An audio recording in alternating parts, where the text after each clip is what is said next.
Okay, so today we are pleased to have Miss Mariyam Zahra with us. Mariyam has a strong background in human resources and has gained valuable insights and expertise in this field over the course of her career. She is currently working at Switch Communications, where she continues to contribute her skills in HR management and people development. We look forward to learning her experiences and perspectives on the evolving role of HR in today's workplace. So, अस्सलाम वालेकुम मरियम और कैसी हैं आप? वालेकुम सलाम। मैं ठीक हूँ। आप कैसी हैं मानूर? मैं भी बिल्कुल ठीक ठाक। सो हम लोग अपने फर्स्ट क्वेश्चन से स्टार्ट करते हैं अपनी podcast. So my first question is that could you share a bit about your professional journey and what inspired you to pursue a career in human resources? Okay. So honestly, I never planned to be in HR. Uh, I was actually looking for internships in finance in my last semester as I did my bachelor's in economics and finance. But nothing worked out. Then I came across the an in HR and I thought, let's give it a try. So after getting the internship, my experience and my perspective completely changed. And I realized that I am enjoying this field, and being an introvert, HR helped me connect with people with different backgrounds, and uh, I had a chance to influence the organization, bigger organization, and be a part of their strategy. So yeah, that's where I felt that okay, this is something for me, and this is something what I was looking for. Okay, perfect. Can you share a bit about where have you worked in HR over the years? Sorry. Can you share a bit about where have you worked in HR over the years? Okay, so I started with Yotabyte. I started as an intern, and then I got permanent after 3 months. I What I learned during my time at Yotabyte was I started as an intern where I was only focused on data and data management. After that, I started recruitment, and after 6 to 7 months, I learned about people operations and strategies. Then after a year, I switched my job to Switch Communication, and now I am working as a technical recruiter at Switch, and also I am handling a few responsibilities of employee engagement and organizational development. Perfect. So, there's a rise of digital tools, and so how is recruitment evolving, and what does the future of recruiter looks like? So, with digital tools and AI, the recruitment or the process is becoming very, you can say, efficient or easy. Uh, just like with with AI screening of resumes, video interviews, and online interviews are breaking location barriers as well. So they help us make smarter decisions, but it is like recruiters are more focused on you can say matching a candidate with the requirement. It's more like you have to identify a right talent for the right position. So this is something that we are more focused on now because recruitment is not only about job posting and finding a candidate only. It's more focused on finding a good fit for the requirements. All right.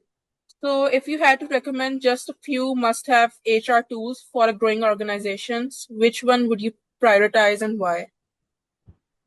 I would recommend ATS for smooth recruitment processes and screening process.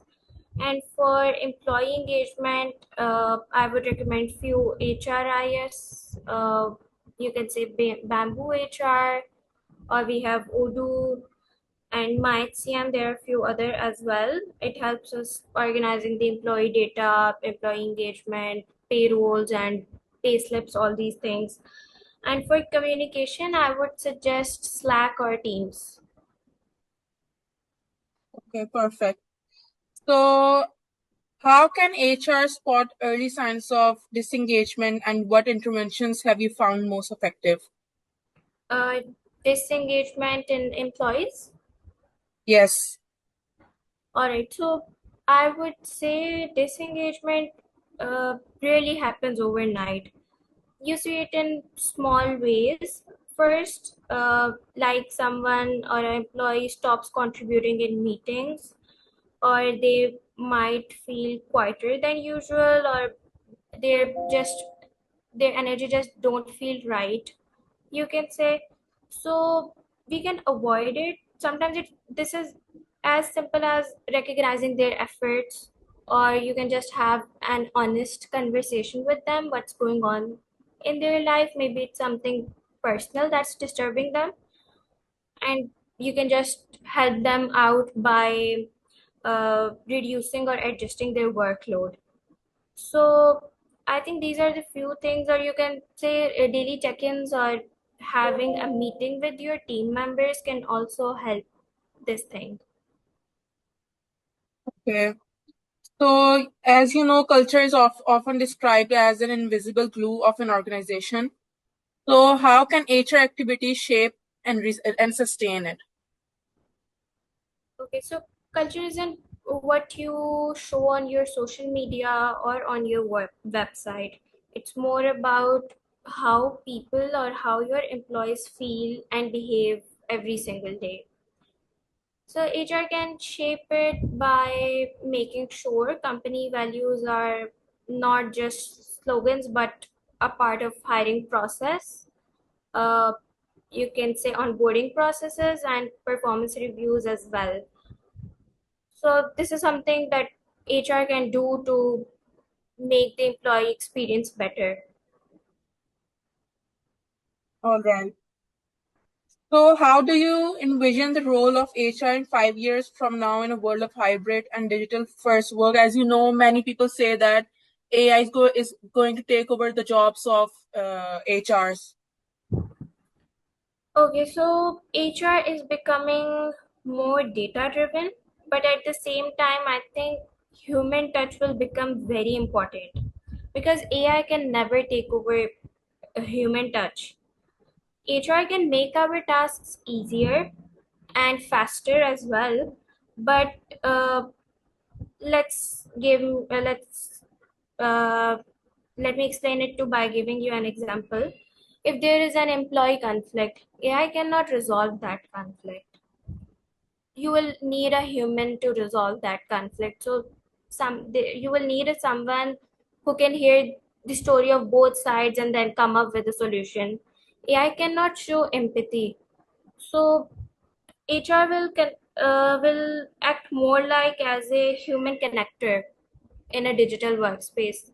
If AI takes over everything, the one thing that AI can never take over is human touch in anything, in every field. It's not only about HR. Human touch is something that AI can never take over. All right, perfect. So, as you know, it's an era of Gen Z, and as they're entering the workforce and organizations, what are the expectations different compared to the previous generations? So Gen Z has very different perspective. They are bold about what they want. They want flexibility. They want work life balance. They want growth. Unlike the older generation, they won't hesitate to walk away if values don't align with what they want. Previous generation में mostly ये होता था that management or C level used to appreciate overtiming. uh, employees का कोई work life balance नहीं होता था, and Gen Z is breaking these things. They are more focused on their work life balance.